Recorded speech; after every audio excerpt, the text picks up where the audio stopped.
it's Hydra.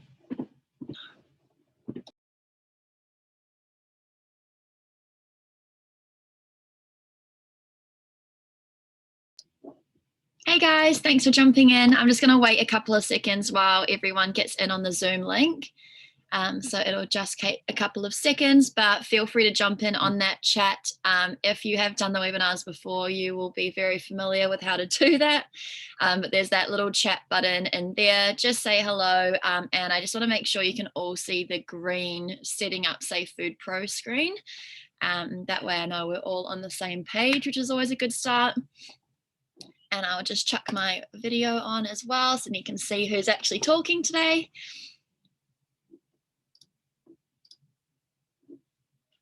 Perfect. Hey Matt, hey Nero. Sweet. Cool. I'm just going to wait a couple more seconds just because those Zoom links can sometimes take a little while to get set up. So we will get started in no time. But basically while we are getting started, oh sweet, there's heaps of people here. Hey Lee, hey Chrissy, hey Armadeep. So just while we're getting started, what we are going to be going through today is quite basic if you have been coming to a lot of these webinars or you've been using Safe Food Pro quite a lot. But we're basically just going to take it right back down to the start and just go through a full setup process. So from start to finish, when you first run that setup wizard, what to do to basically get your account set up and be ready to start getting your staff to use it and basically roll it out with your team. So I'm going to basically base this whole webinar off from the admin console from like the minute you jump out of that setup wizard. If any of you guys remember doing that when you first started, or if you're new, you'll be very familiar with that. And then if you have time, I'll show you a little bit of the app side, but we want to focus mainly on the computer side first and then see how we kind of go from there. But as per usual, if you have come to these before, these are recorded. So if you need to jump out or jump in, you're more than welcome to, because you'll get sent a recording usually the next morning. And that way you can also watch it in your own time. If you think you might have forgotten something or want to go over something, you can go back and jump into it from there, or you can find it on our webinars page on the website as well. So there's heaps of places to find it if you need to refer back to it, or if you want to show maybe the head chef or manager who might be actually teeing up how to set up Safe Food Pro. That's always a good place to go as well. But yeah, there's the Q&A section in the Zoom video that you guys will probably be able to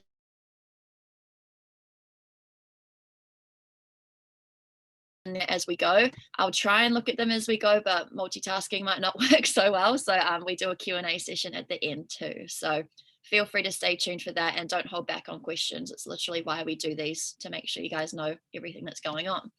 So I'm just going to share my screen. Just check the last couple of chats, just everyone saying hello.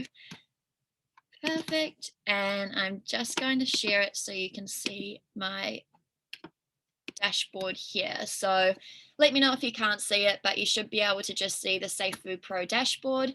And this is where we're going to start today. So for anyone that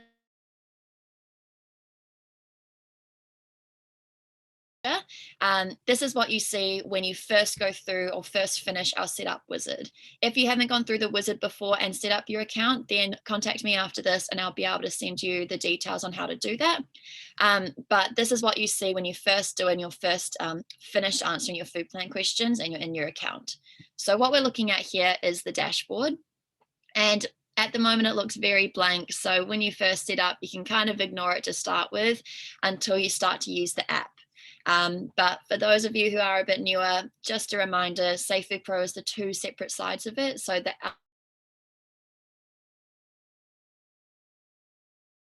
and that's what your staff will primarily use, or your chef or front of house team. And then this admin console side, the computer side, is found on your web browser. And this is more for the admin or manager's side. So it's where you can look at reports when the account's unlocked. And it's where you can go through and complete all of those setup stages. It's also where you can then customize the forms and things like that as well. So yeah, what we're looking at here is a blank dashboard, but once you start to fill in the forms on the app, you'll start to see these percentages across here start to grow. So you're aiming to get 100% on all of with weekly forms, monthly forms, and then once we build up the account, I'll show you at the end of today, but you'll start to see a little bit of action throughout here on different things you'll be able to monitor from your dashboard. But to get started, we'll start in the My Business section. So when you are first setting up, there's these orange to-dos that give you a little bit of guidance on where to start and what to do next. We've also got this help button down the bottom right corner. And if you click on that, there's heaps of videos and articles on how to set up, or this one's got one on monitoring progress using your dashboard. You can search for articles, or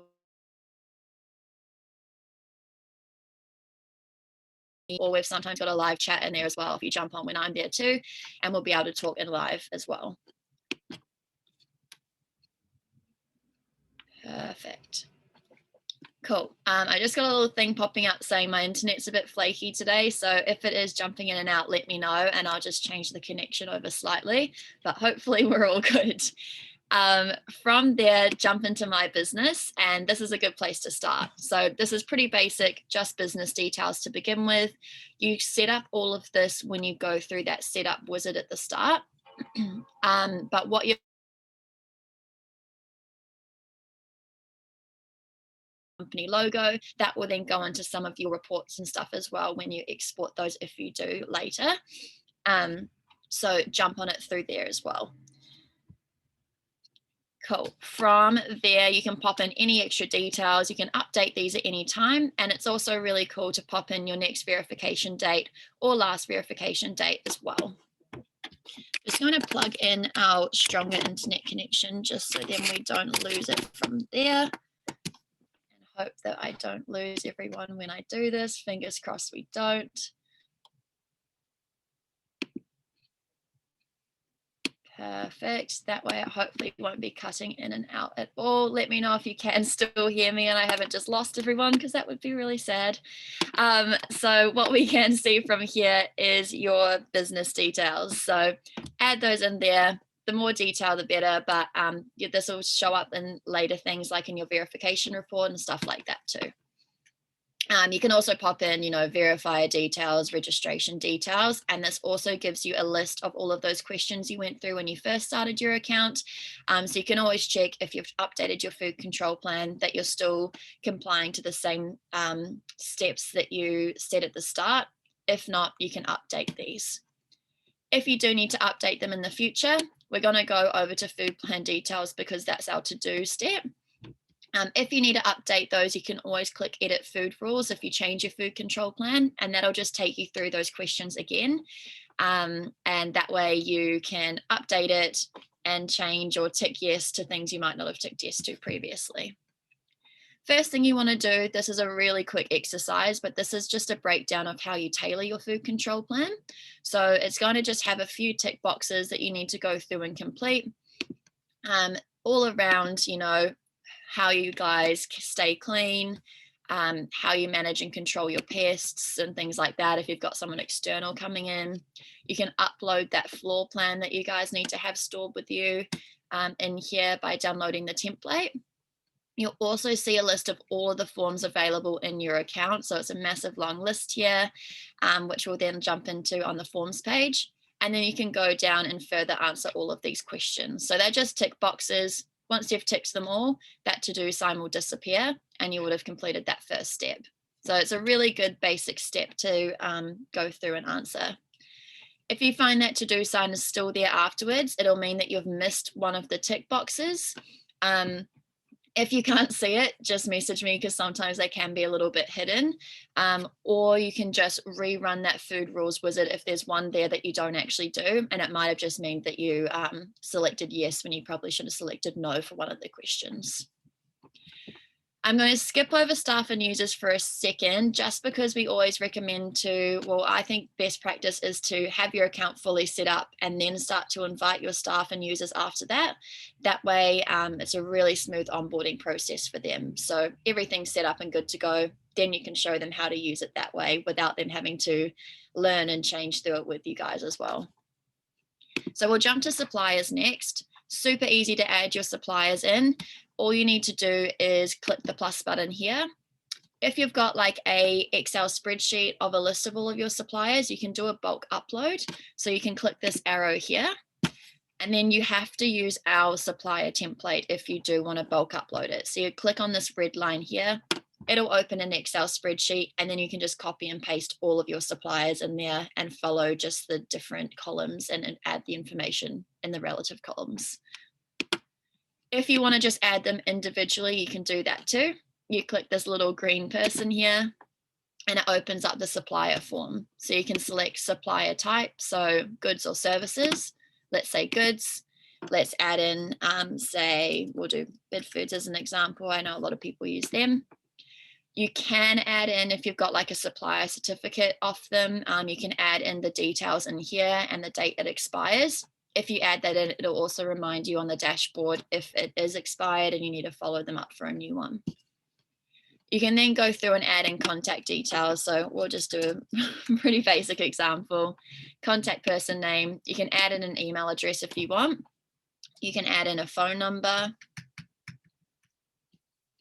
And all of this information then shows up on the app. So if your staff, maybe a delivery is late, your staff can always give them a call straight from the app as well, because all of the information will be displayed there too.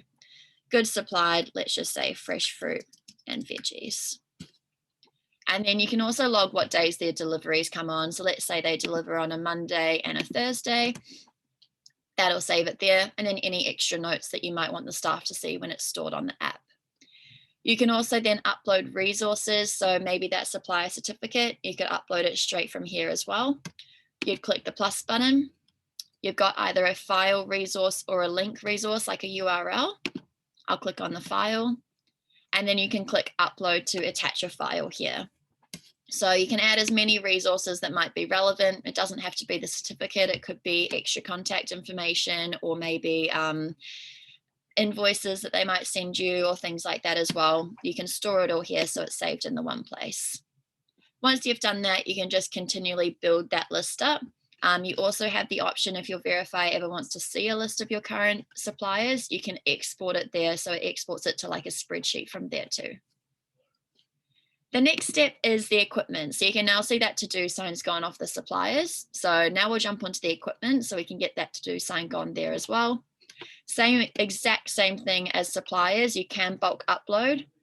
Make sure you click that red line there, and just make sure you have a good read of this information here too, because there's a couple of things where you need to make sure there's no typos and you follow the criteria we give you so it can bulk upload correctly.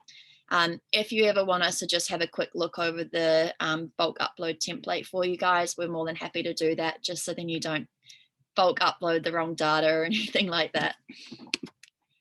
So exact same thing. This is where you can add in things like your fridges and freezers, hot holding equipment, so pie warmers and things like that. Some people go and add everything from, chopping boards and knives. You don't have to do it that thorough, but it's just whatever you want to have in here to keep an eye on as you can log and keep an eye on maintenance from this page as well. So you'd go through and add in your equipment. So let's just start with a fridge. We'll say it's my front of house fridge, and that needs to be a name that your staff will easily identify with. So that's what they'll see in the app. You can add serial number and description. I'm just going to leave those ones for today. Equipment category, if I click on that, since it's a fridge, I'm going to put it in the refrigeration category.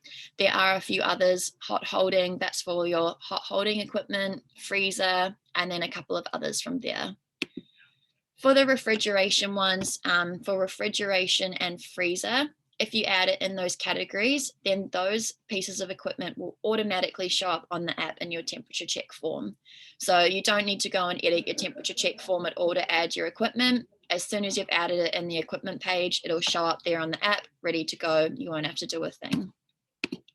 Maintained by, this will grab a list from your suppliers and it'll show all of the service suppliers in this list. So that way, if you do have a fridge maintenance team or just a maintenance team that comes in or you send equipment off to, you can add their details in the supplier page and then you'll be able to link it up here. That way, you've just got a good log of who's in charge of what and who you send what off to.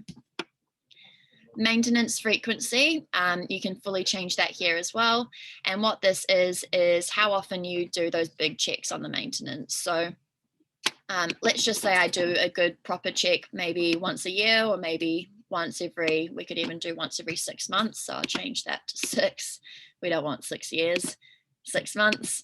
And so what will happen here is on the dashboard, or you can even set yourself up to get a reminder when that's due for maintenance. You can then go on the app and fill in a maintenance form, and that'll then update it. So you'd fill it in and say, who did the maintenance check? What was wrong with it? If there's anything that needs to be done from now, so any checkups or anything like that. And what will happen is it'll then set the next maintenance date 6 months off the day you filled in that form. So it'll just keep it live there and automate your maintenance schedule a little bit that way too. Because I selected refrigeration, you can then see that my settings have based off the kind of standard fridge temperatures that are usually recommended. So what this means is in the temperature check form on the app, when you enter a temperature, this is an automated guidance of where you want that temperature to lie. So if your staff enter a temperature lower than 2 degrees, a little notification will pop up saying, hey, that looks a little bit too cold, explain why it might be.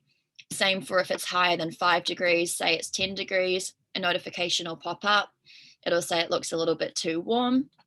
The staff will then be able to enter in what might have happened. So fridge seal is broken, I'll call maintenance, or fridge door was left open, I will close it, or we'll investigate the food in the fridge to make sure it's all okay, things like that. You can change these if you want, but these are set off some of the standards, but it is possible just to change and edit these if yours run off a slightly different method or things like that too. You can also change the warning message as well that the staff see if they enter a different temperature. That way you could give them more guidance on maybe if it's too low, you could say, go and fill in maintenance form. If fridge looks damaged or anything like that. So that's basically the settings side. Last maintenance date, if you've got record of that, you can add that in here. So say, I think we did one, let's say 1st of December. That way my 6-month reminder will be based off from the 1st of December. We do offer temperature sensors in our shop on the Safe Food Pro website. If you use those, this is where you link them up here. But if you've got any sensor questions, just flick me an email and I'll be able to help you with those ones case by case. Final thing, just like on the suppliers, is you can add resources. So things like equipment manuals, or maybe you've had some maintenance and they've sent you some information on it. You can attach it all here. That can all be stored, so that way it's all in the one place as well. Perfect. Again, once I've saved it, that to-do is gone. You want to go through and add in a couple of pieces of equipment, and you can use the little delete icon or edit icon to go back in and make changes if you need to as well.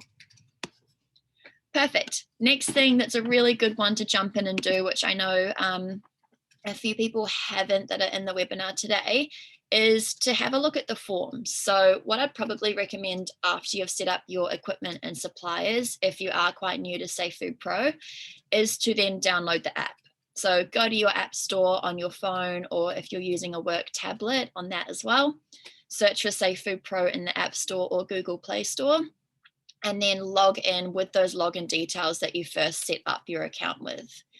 From there, have a play around with the forms. So what you'll see show up in the app, if I just filter that one, is you'll see all of these forms here show up on the daily schedule.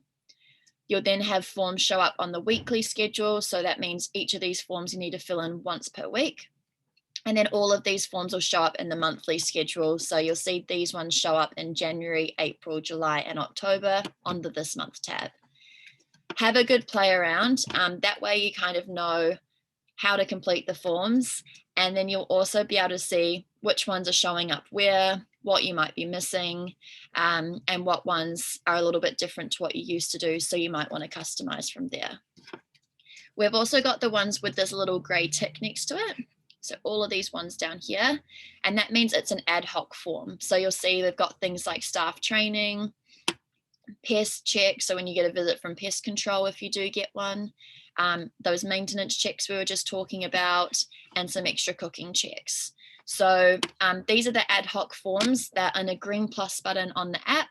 Have a look at those as well, and they're the forms that don't run off a specific schedule. So what happens with those is you'd go in, fill it in, grab it from the list, so that whole library of forms will show up. Say you're ready to do some staff training, you'll sit down with your staff member, go to the ad hoc forms, fill in that staff training form, and then the form will just be saved from there. So it's not based off a daily or weekly or monthly schedule.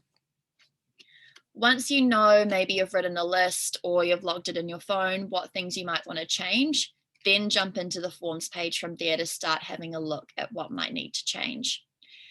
Most things are based off the kind of food plan templates. If you are one of the Aussie customers today having a look here, your forms might look slightly different just because I'm showing from a New Zealand account today, but the exact same thing applies. Your form names just might be slightly different. But what you will see is a lot of them are based off the food plan templates.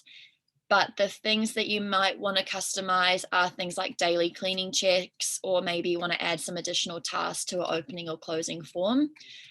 Or maybe you don't have a bathroom in your facilities, so you want to turn the bathroom check off, things like that. So if you want to look at your daily cleaning tasks, you'll click the pencil button here. So I can see that one there, number 258 is my daily cleaning task form. It's scheduled to show up once a day at 12 o'clock. If I click on the pencil button, that opens the back end of the form. You can then see up the top here, because it's a form that we've given you, it's a Safe Food Pro form. A lot of these form settings are already preset, so you kind of can ignore those, but just to go through it, you can see the form names up the top. There's some back end information there. If you want a form to be emailed to you as a PDF every time it's completed, you can add your email address in here. That can be really good for, say, like a manager's checklist, or if you do like a monthly kind of internal audit, or troubleshooting forms or things like that, that you really want to just keep an eye on and be aware of each time they're completed. From there, there's the form schedule. So that's how you set whether it shows up daily, weekly, or monthly. So say for all of your daily forms, say my store's only open on Monday to Saturday, I'll turn off the Sunday on each of those. So that way it doesn't affect my form statistics. It doesn't look like I was supposed to be filling in forms on a Sunday and I forgot. It will then, yeah, just take it off Sundays from there, which is perfect. If you want the form to show up twice a day, say you've got a morning shift and an afternoon shift and they both do this daily cleaning tasks, it's currently set for 12 o'clock. I can add in another time. So I could do 12 o'clock and say the night shift starts at 6. It's showing 6 p.m. here. I'll click the plus button and now that form's going to show up at 12 and 6. There are other things you can do with daily forms, such as like reminders and escalations once you unlock your account. But if you want to have a look in that, jump into our form building webinar that we've done in the past, or we will have one coming up soon as well. And that'll give you a bit of more information on that side as well. Great.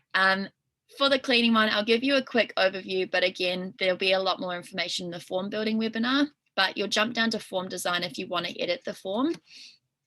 You can click on these, so it's really dynamic. Click on it to open it. You can change the text in here just by backspacing what you see and adding your own text from there.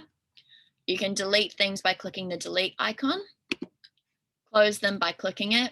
And then if things are in the wrong space, you can drag and move things so it's in a better suited spot for where you want it. I'll move that back there. How we use these cleaning tasks is we've got what we call a collapsible panel. That's what this yellow one is here. That's used to explain the cleaning task so your staff understand what they're supposed to be doing.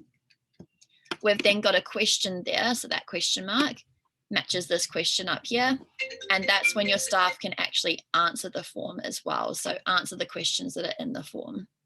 So use that answer type here. You can change it if you need to. Checkbox, you can do yes, no. You can do heaps of other things, just like a short text box.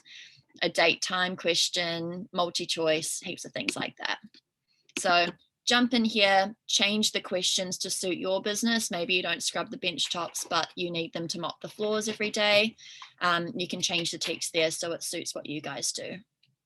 Then if you do need to add more questions to the form, just click the question button. That'll add in a blank question, and you can change and add in question text from there. Just a quick disclaimer or tip, you'll either see this box here on the right hand side depending on your screen size, or it'll pop up if you're quite zoomed in at the bottom here. If you find that that you can't see the save button because this is blocking it, just zoom out of your screen on your web browser and it'll give you a bit more space to be able to see that save button. So that does come up a couple of times here and there, but just, yeah, if it's blocking it down here, zoom out of your screen and you'll be able to save the form from there. Cool. So once you've had a look at your cleaning tasks, you might even look at the weekly cleaning checks. You could maybe look at the beginning of day opening checks. You can then save the forms, have a look back on the app and make sure it's kind of how you wanted it to look like. You can fill it in before you show your staff. Final thing on the computer is the resources. And this is really basic. It's just if you've got information that you want to store in your account. We've added in a few resources here based off, for the New Zealand customers, based off the Simply Safe and Suitable template. There's some other resources for the Australian customers as well. And you can click the view icon to look at those from here and download them to your computer, or you can also look at them straight from the app. Some other resources people add in are maybe videos for staff training, company policies, maybe a menu that you want to update, things like that. You can add it all through here. You can also do the same for certificates and permits. Say people have got first aid certificate or chef training skills or anything like that, add it all through here. The last step here is just the staff and users that we briefly spoke about at the start. And what this is where you can set up all of your staff now that your account's ready to go. So click the plus button and you've got two different options. If you guys are using SafeFood Pro on phones, so everyone's got their own phone, you'll set everyone up with this one here, the square icon. So that's a staff member with an account login. What that means is if you're using your own device to log into SafeFood Pro, then you need to log in with your own email address and password. So you'll set them an email, set them a password. You can then select the user role. So if they're just logging into the app, you'll set them tablets and they don't have admin access, or you can change it to admin or manager. First and last name. And if they have their own login, when they first log into the app, they get prompted to set their 4-digit PIN. So you can even leave that one blank as well. There's heaps of other details you can add there, and that's where you can set up those user notifications too that we spoke about briefly before. So you can get push notifications if you've got troubleshooting forms completed, or emails or things like that too. If you're using the setup on a staff tablet, so everyone's going to use, say, the kitchen tablet altogether, what you'll do is you'll just set up one login that's using that square icon, and that will just be a generic login that will log into that tablet. You'll make it a tablet user, and that way you'll download the app on the tablet and log in with those details. From there, what you'll do is you'll set up your staff just as staff members. So this one here without an email address or password. You'll set them up with their first name, last name, and give them a 4-digit PIN code, add any extra information. And from there, they'll be able to use the already logged in tablet. When they then sign off forms, they'll be able to select their name from a list because you've added them as a staff member, and then sign off the forms with the 4-digit PIN code that you've set them. So that's the two different ways you can set up. You can have multiple admins in your account, and there's unlimited users in here. So don't be afraid if you add them and things like that. There's no limit to it here. Again, you can export this page too. Final step, if you haven't unlocked your account or you need to update your payment details, that's all up here at the top right corner. So you can go in and change the card that you're using if you need to as well. You can look at payment history to see previous payments that have come out, or you can unlock the account there if you haven't done that yet as well. And that will then give you a reports tab to look into the reports there too. Awesome. So that is a full start to finish setup in SafeFood Pro. Once it has all been set up, you'll start to see this page build a little bit more. So you can see I can now monitor my maintenance from the dashboard for that fridge that we set up before. And you can see there was a new staff member added, which was me. Once you start to fill in the forms on the app, this page will really liven up and you'll be able to monitor how your staff are going in the kitchen while you're at home, just looking at the dashboard.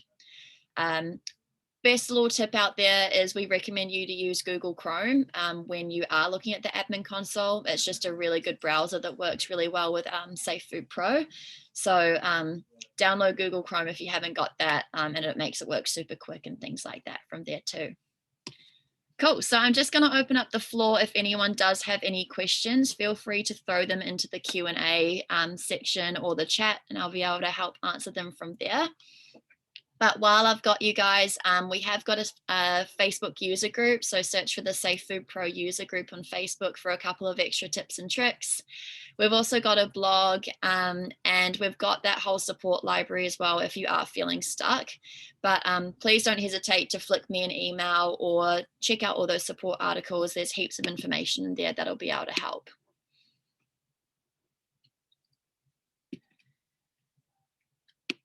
Cool. Yeah, when it does come to verification, I just had a question around that one, around what your verifier will need.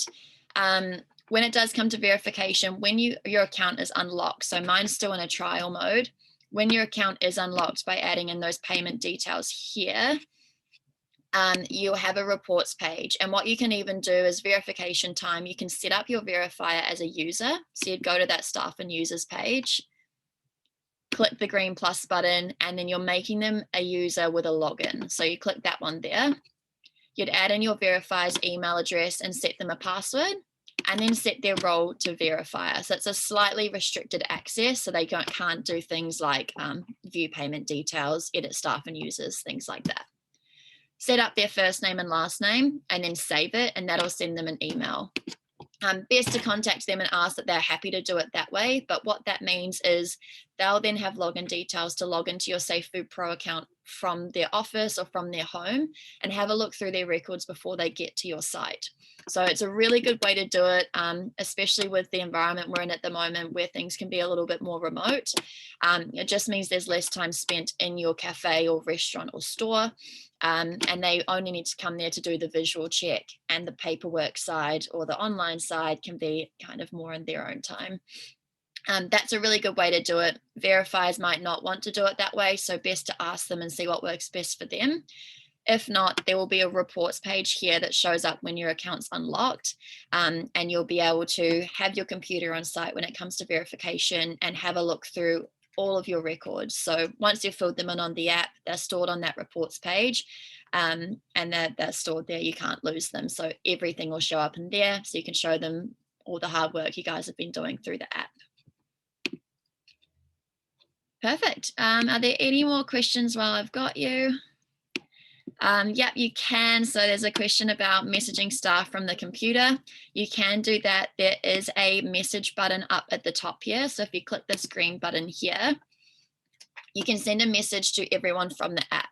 So if I click create a message, you can say you've made a new staff training form that you would like them to complete. Hey guys, fill in this form today for your staff training, let's say update. You can then click add an ad hoc form. So all of your forms that we were looking at on the forms page will then show up in this list. So you could add in a staff training form. Let's say it's a kitchen quiz. You can also attach instead like a resource or a link if you want to show them something else. And then you can send it to everyone. So all of the users, or if they're just using a kitchen tablet, you'll just be able to select that tablet user from there. You'll then be able to click send, and it'll send them a message from there too. So that's a really good way to do it. They'll then be able to open it from the app, click straight onto that quiz or onto the form that they need to do, and complete it straight from there as well. Perfect. Okay, that looks like there is most of the questions. I think there'll be a survey when you guys leave as well, just with there's 4 super quick questions at the end, just to get a bit more information on how we can make this whole process easier for you guys to make it a super quick and good onboarding experience. So let us know if there's anything we can do to help you. We're more than happy to help and send you more resources, send you videos, heaps of stuff like that. So don't feel like you're stuck. If you do have questions, just reach out. Awesome, but I'll leave it there for today. You guys will get a recording of this either today or tomorrow morning, but I look forward to hearing from all of you soon. Have a good one. Bye.